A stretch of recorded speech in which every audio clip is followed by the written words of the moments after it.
Hello students, आज हम science का चैप्टर नंबर 4 जो हमने पढ़ा था, धातु और अधातु, पदार्थ, धातु और अधातु, इसके क्वेश्चन आंसर्स करेंगे। अगर आपने वो वीडियो नहीं देखी है जिसमें हमने ये चैप्टर समझा था, तो यहाँ कॉर्नर पे लिंक आ रहा है, आप उस पर क्लिक करके इस वीडियो को देख सकते हैं।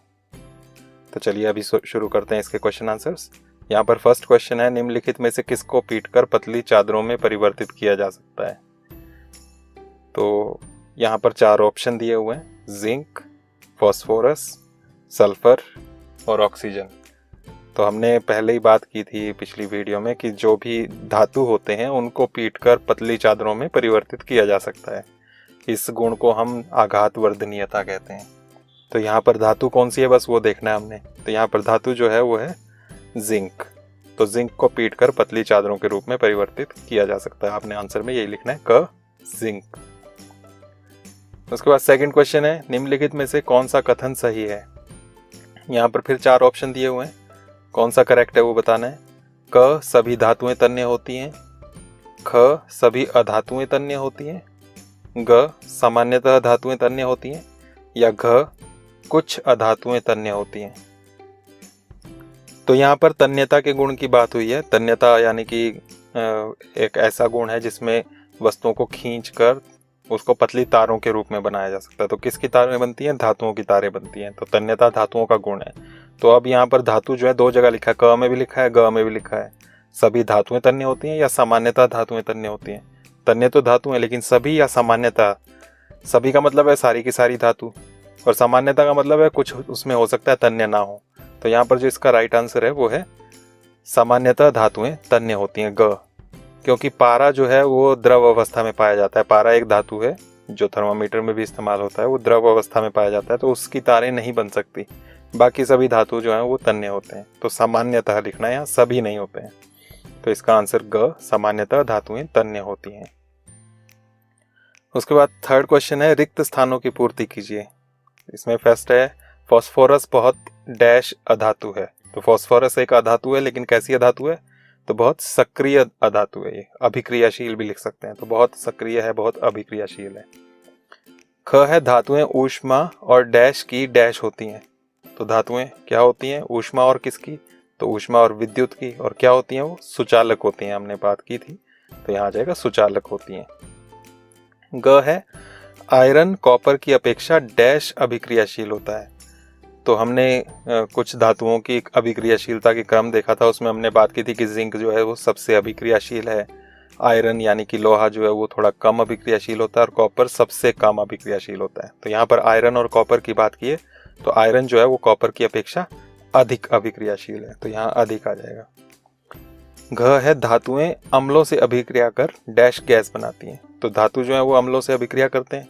तो कौन सी गैस बनती है अम्लों से अभिक्रिया करके? वो बनती है हाइड्रोजन गैस। तो ये इसका आंसर हो जाएगा। इसके बाद फोर्थ क्वेश्चन है, यदि कथन सही है तो टी, और यदि गलत है तो कोष्ठक में एफ लिखना है। तो टी मतलब ट्रू, सही के लिए, और गलत है तो एफ, फॉल्स लिखना है। इसमें फर्स्ट है, सामान्यतः अधातु अम्लों से अभिक्रिया करते हैं। अधातु अम्लों से अभिक्रिया करते हैं, ये फॉल्स है, गलत है। धातु करते हैं अम्लों से अभिक्रिया, अधातु अम्लों से अभिक्रिया नहीं करते हैं। सोडियम बहुत अभिक्रियाशील धातु है। तो ये हमने पढ़ा ही था, सोडियम बहुत अभिक्रियाशील धातु है, वो हवा के साथ भी अभिक्रिया कर देती है। तो इसलिए ये ट्रू है, टी आएगा इसमें। ग, कॉपर जिंक सल्फेट के विलयन से जिंक को विस्थापित कर देता है। तो कॉपर जो हमने बात की थी कम अभिक्रियाशील है। तो कम अभिक्रियाशील जो होता है वो कभी विस्थापित कर ही नहीं सकता, जिंक तो ज्यादा अभिक्रियाशील है। तो इसलिए ये गलत हो गया। तो यहाँ लिखेंगे आप फॉल्स। जो अधिक अभिक्रियाशील होता है वही कम अभिक्रियाशील को विस्थापित कर पाता है। घ है, कोयले को खींचकर तारें प्राप्त की जा सकती हैं। क्या कोयले को खींचकर तार बन सकती है? कोयले की तार हो सकती है? नहीं हो सकती। तो ये फॉल्स हो गया, एफ आएगा यहाँ। फिफ्थ क्वेश्चन है, नीचे दी गई सारणी में गुणों की सूची दी गई है, इन गुणों के आधार पर धातुओं और अधातुओं में अंतर कीजिए। तो यहाँ कुछ गुण दिए हैं, ये टेबल है यहाँ पर, और उसमें गुणों के नाम के हिसाब से धातुओं और अधातुओं में अंतर करना है। तो इस क्वेश्चन ऐसा भी आ सकता है कि धातु और अधातुओं में अंतर बताओ, तब भी आप यही टेबल बना सकते हैं। तो यहाँ पर पहले कॉलम में गुण, दूसरे में धातु और तीसरे में अधातु। इसमें फर्स्ट गुण दिया हुआ है दिखावट, और आगे बताना है दिखावट कैसी है धातु की और अधातु की। तो दिखावट देखने में कैसे होते हैं वो, तो धातु चमकीले होते हैं, अधातु निष्प्रभ होते हैं। निष्प्रभ या मतलब जिसमें चमक नहीं होती, तो यहाँ लिख सकते हैं चमकीले नहीं होते, या निष्प्रभ लिखना है तो ये भी लिख सकते हैं। दूसरा है कठोरता, तो धातु बहुत कठोर होते हैं, अधातु कम कठोर होते हैं या कोमल होते हैं।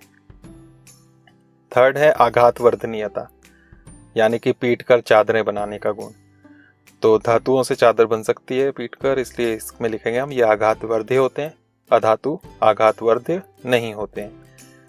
चौथा है तन्यता, खींचकर तार बनाने का गुण, तो तार बन सकती है धातु से, तो यहाँ लिखेंगे ये तन्य होते हैं, अधातुओं से नहीं हो सकता तो इसलिए लिखेंगे तन्य नहीं। फिफ्थ है ऊष्मा चालन, ऊष्मा के चालक हैं कि नहीं है, तो धातु होते हैं, तो यहाँ लिखेंगे हम ऊष्मा के सुचालक, अधातु ऊष्मा के कुचालक। और विद्युत का भी सेम ऐसे ही होता है, धातु विद्युत के सुचालक और अधातु विद्युत के कुचालक। तो इस तरह से आपका इसका ये आंसर बनेगा। उसके बाद क्वेश्चन नंबर 6 है निम्नलिखित के लिए कारण दीजिए, तो यहाँ कारण बताना है। एल्यूमिनियम की पन्नी का उपयोग खाद्य सामग्री को लपेटने में किया जाता है, तो खाने को पैक करने के लिए, लपेटने के लिए हम एल्यूमिनियम की फॉइल का, एल्यूमिनियम की पन्नी का इस्तेमाल करते हैं। तो क्यों करते हैं, तो इसका आंसर एल्यूमिनियम आघातवर्ध्य धातु है। पहली बात तो धातु ही चाहिए, धातु से ही पतली शीट बनेगी, तो इस वजह से हम इसका इस्तेमाल करते हैं। एल्यूमिनियम की पतली शीट बनती है, उसमें हम खाना लपेट सकते हैं, तो वही लिखा हमने, एल्यूमिनियम आघातवर्ध्य धातु है, इसकी पतली पतली शीट बनाई जा सकती है। साथ ही एल्यूमिनियम संक्षारण रोधी भी है। संक्षारण यानी कि इसमें जंग, संक्षारण होता है जंग, रोधी मतलब नहीं लगता, तो इसमें जंग भी नहीं लगता है। इससे पन्नी में रखी खाद्य सामग्री को कोई नुकसान नहीं पहुंचता, इसलिए एल्यूमिनियम की पन्नी का उपयोग खाद्य सामग्री को लपेटने में किया जाता है। ये लास्ट लाइन जो है इसमें तो पूरा का पूरा क्वेश्चन में से ही लिखा है। तो दो बातें लिखी हमने कि एल्यूमिनियम आघातवर्ध्य है, पतली पतली शीटें बनाई जा सकती हैं इससे, और साथ में इसमें जंग नहीं लगता, संक्षारण रोधी है ये, इसलिए इसमें जो रखा होता है सामान खाना वो खराब नहीं होगा, उसको कोई नुकसान नहीं होगा, इसलिए हम एल्यूमिनियम की फॉइल का, एल्यूमिनियम की पन्नी का इस्तेमाल करते हैं। इसी का ख है निमज्जन छड़ें, इमर्शन रॉड धात्विक पदार्थों से निर्मित होती हैं। निमज्जन छड़ें या इमर्शन रॉड कहते हैं हम, जो पानी गर्म करने के लिए रॉड इस्तेमाल करते हैं हम।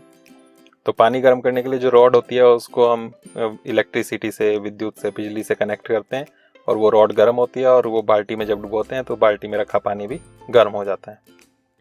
तो उसमें दो गुणों की जरूरत है, विद्युत का भी सुचालक होना चाहिए और ऊष्मा का भी।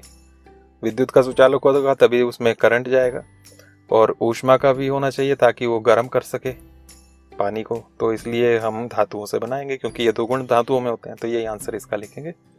निमज्जन छड़ें या इमर्शन रॉड धात्विक पदार्थों से निर्मित होती हैं, क्योंकि धातु विद्युत और ऊष्मा के सुचालक होते हैं। इसके बाद नेक्स्ट इसका पार्ट है कॉपर जिंक को उसके लवण के विलयन से विस्थापित नहीं कर सकता। तो कॉपर क्यों नहीं कर सकता, क्योंकि कॉपर कम अभिक्रियाशील है, तो वही लिखेंगे हम आंसर में कि हम जानते हैं कि केवल अधिक अभिक्रियाशील धातु ही कम अभिक्रियाशील धातु को विस्थापित कर सकती है। कौन सी धातु अधिक अभिक्रियाशील कम अभिक्रियाशील को विस्थापित करती है, लेकिन कॉपर जिंक से कम अभिक्रियाशील है, इसलिए कॉपर जिंक को उसके लवण के विलयन से विस्थापित नहीं कर सकता। ये लास्ट लाइन फिर क्वेश्चन में से ही है।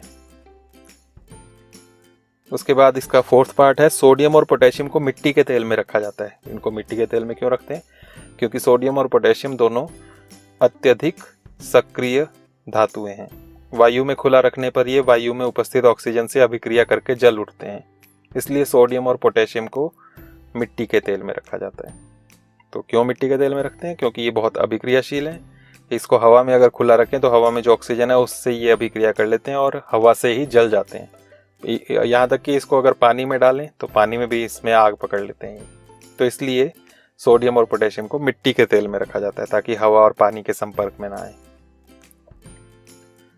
क्वेश्चन नंबर 7 है क्या आप नींबू के अचार को एल्यूमिनियम के पात्रों में रख सकते हैं, स्पष्ट कीजिए। तो नींबू के अचार को एल्यूमिनियम के बर्तन में रख सकते हैं।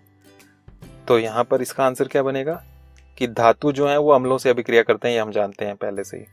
तो वहीं से इसका आंसर बनेगा कि नींबू का अचार जो है उसमें अम्ल होता है। हमने बात की थी अम्ल जो है वो खट्टी पदार्थों में होता है, नींबू का अचार जो है उसमें भी अम्ल होगा, अम्ल धातुओं से अभिक्रिया करेगा। तो एल्यूमिनियम जो है वो धातु है, एल्यूमिनियम के बर्तन में अगर अचार रखा होगा तो अचार में जो अम्ल है उसके साथ एल्यूमिनियम अभिक्रिया करेगा और उससे अचार को खराब कर देगा वो, और साथ ही बर्तन भी खराब हो जाएगा।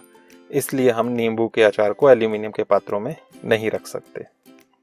लास्ट लाइन फिर क्वेश्चन में से है, तो आपको इसको याद करने की जरूरत नहीं पड़ेगी। क्वेश्चन नंबर 8 है, यहाँ पर 2 कॉलम दिए हैं, कॉलम 1 कॉलम 2, और आपने यहाँ पर मिलान करना है। कॉलम 1 में यहाँ पर कुछ पदार्थों के नाम दिए हैं, क्या क्या? Gold, iron, aluminium, carbon, copper और मरकरी। और कॉलम 2 जो है इसमें यहाँ पर उपयोग दिए हैं, कहाँ इनका इस्तेमाल होता है। पहला है थर्मामीटर, दूसरा बिजली के तार, खाद्य सामग्री लपेटना, आभूषण, मशीनें, ईंधन। तो मिलान करना है इसमें। अब कैसे मिलान करें? सबसे पहले गोल्ड, गोल्ड यानी कि सोना। तो सोने से क्या बनता है? आप जानते हैं आभूषण बनते हैं, गहने, तो ये आभूषण से मिला दिया आपने। दूसरा आयरन, लोहा, लोहे की मशीनें बनती हैं, तो ये मशीनों से मिला देना आपने। थर्ड एल्यूमिनियम, एल्यूमिनियम का ये क्वेश्चन आया था, इसमें हम खाने पीने की चीज़ें लपेटते हैं, तो खाद्य सामग्री लपेटना आ गया यहाँ पर। कार्बन, कार्बन जो है जो कोयले में होता है, इसका ईंधन के रूप में इस्तेमाल होता है।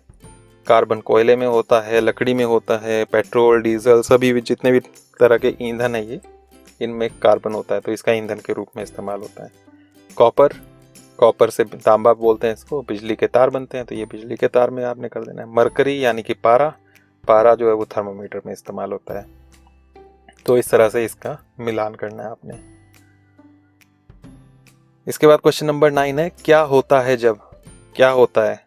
यहाँ फर्स्ट पार्ट है, जब तनु सल्फ्यूरिक अम्ल कॉपर प्लेट पर डाला जाता है।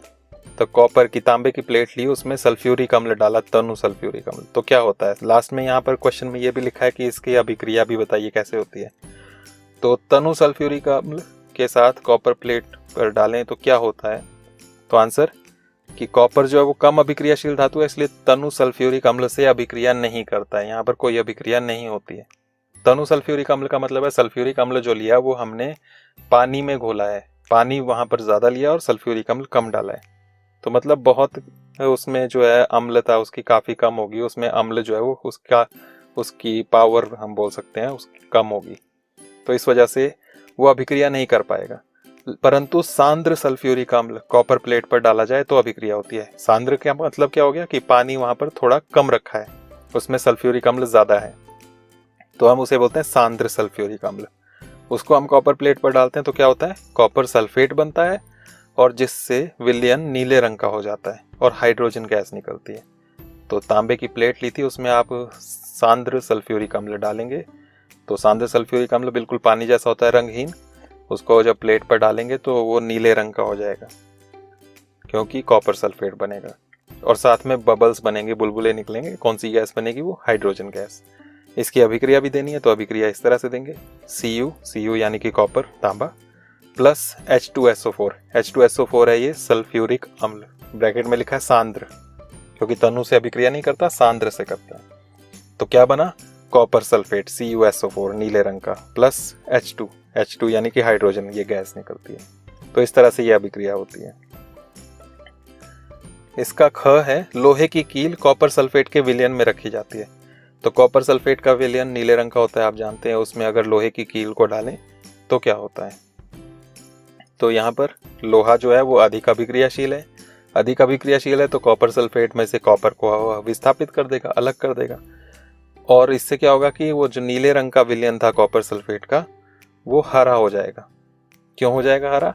क्योंकि कॉपर सल्फेट को विस्थापित कर दिया और उसकी जगह आयरन आ गया कॉपर में की जगह, तो कॉपर सल्फेट की जगह वहां पर बन जाता है आयरन सल्फेट। और साथ ही लोहे की कील पर कॉपर की भूरे रंग की परत चढ़ जाती है, और तांबे की परत, तांबे का रंग भूरा सा होता है, तो वो लोहे की कील जो है उसके ऊपर ब्राउन कलर की वो परत चढ़ जाती है। इसकी अभिक्रिया इस तरह से लिखेंगे, Fe ये आयरन है, प्लस कॉपर सल्फेट CuSO4, तो ये लोहे की जो कील थी वहां से लोहा आया Fe, प्लस कॉपर सल्फेट का विलयन लिया था CuSO4, ये नीले रंग का था, बना क्या? तो बन गया हमारे पास FeSO4 आयरन सल्फेट, ये हरे रंग का होता है, प्लस Cu कॉपर अलग हो गया भूरे रंग का। तो ये जो कॉपर भूरे रंग का है इसकी परत लोहे की कील पर चढ़ गई, और जो विलयन था वो नीले रंग का था वो हरे रंग का हो जाएगा इससे। क्वेश्चन नंबर 10 है, सलोनी ने लकड़ी के कोयले का एक जलता हुआ टुकड़ा लिया और उससे उत्सर्जित होने वाली गैस को एक परख नली में इकट्ठा किया। लकड़ी का कोयला था जलता हुआ, वहां से जो गैस निकल रही थी उसको उसने एक परख नली में, टेस्ट ट्यूब में इकट्ठा किया, अब यहाँ क्वेश्चन है वह कैसे गैस की प्रकृति को कैसे ज्ञात करेगी, गैस किस तरह की, अम्लीय है या क्षारीय है। और दूसरा, इस प्रक्रम में होने वाली सभी अभिक्रियाओं के शब्द समीकरण भी लिखिए, समीकरण भी बताने अभिक्रिया कैसे होगी। तो गैस जो है वो कैसी प्रकृति की है, इसके लिए हमने किया था कि उसको पानी में घोलो और फिर देखो लिटमस पेपर से, तो वही करेंगे। वह गैस को पानी में घोलेगी, उसमें नीला लिटमस पत्र डालेगी जो कि लाल हो जाएगा। इस प्रकार उसे ज्ञात हो जाएगा कि गैस की प्रकृति अम्लीय है। तो हमने क्या किया, जो गैस बनी थी परखनली में ली थी उसने सलोनी ने, उसमें थोड़ा सा पानी डालेंगे, पानी में घुल गई वो गैस, और उसमें नीला लिटमस पेपर डालकर देखेंगे। तो नीला लिटमस पेपर वो लाल रंग का हो जाएगा, और जब भी लाल रंग हो जाए इसका मतलब है कि वो अम्ल बना है। तो इस तरह से वो गैस जो है वो अम्लीय प्रकृति की थी, ये पता चल जाएगा। अभिक्रिया क्या क्या हुई इसमें वो भी लिखनी है। तो यहाँ पर सबसे पहली अभिक्रिया ये हुई कि कोयला जो था उसमें कार्बन था, कार्बन जल रहा था ऑक्सीजन के साथ, तो कार्बन प्लस ऑक्सीजन, और बना क्या, कार्बन डाइऑक्साइड। वहाँ जो गैस बन रही थी वो कार्बन डाइऑक्साइड बन रही थी, C+O2 = CO2। तो ये कार्बन डाइऑक्साइड गैस बन रही थी। अब वो कार्बन डाइऑक्साइड गैस जो लिया आपने उसको पानी में घोला, तो ये CO2 carbon dioxide plus H2O मतलब जल, पानी, और पानी में घोल कर क्या बना, H2CO3। ये क्या है, ये है कार्बनिक अम्ल। इस अम्ल की वजह से ये लिटमस पेपर लाल रंग का हो रहा था। क्वेश्चन नंबर 11 है यहाँ पर, एक दिन रीता अपनी माँ के साथ आभूषण विक्रेता की दुकान पर गई। उसकी माँ ने सुनार को पॉलिश करने हेतु सोने के पुराने आभूषण दिए। अगले दिन जब वे आभूषण वापस लाई तो उन्होंने पाया कि उनका भार कुछ कम हो गया है। क्या आप भार में कमी का कारण बता सकते हैं? तो सोने के गहने दिए सुनार के पास पॉलिश करने के लिए, पॉलिश करके चमक तो गए लेकिन उनका भार कम हो गया। तो भार क्यों कम हुआ? तो इसका रीज़न क्या है, कारण क्या है? वो ये है कि आभूषणों को चमकाने के लिए पॉलिश नहीं करते उन पर, उनको अम्ल में डुबाया जाता है। अम्ल में डुबाने से क्या होता है कि उनकी ऊपर की जो परत है जिस पर वो मैल चढ़ा हुआ है, गंदी हो गई है, वो अम्ल में घुल जाती है। अम्ल में घुल गया ऊपर का सोना, इससे नीचे की जो चमकीली परत थी वो निकल आती है, उससे आभूषण वो चमक जाते हैं। लेकिन ऊपर से घुल गया सोना उसमें से कुछ, इसलिए उसके भार में कमी हो जाती है। तो यही हमने यहाँ पर लिखना है कि इसी कारण उसके भार में कमी आ जाती है। तो इस तरह से यहाँ पर ये क्वेश्चंस ख़त्म होते हैं। Thank you. इनको आप नोट करें, और समझ में आए हो तो इस वीडियो को लाइक, शेयर और सब्सक्राइब भी ज़रूर करें। इसके बाद नेक्स्ट चैप्टर हम नेक्स्ट वीडियो में करेंगे। Thank you.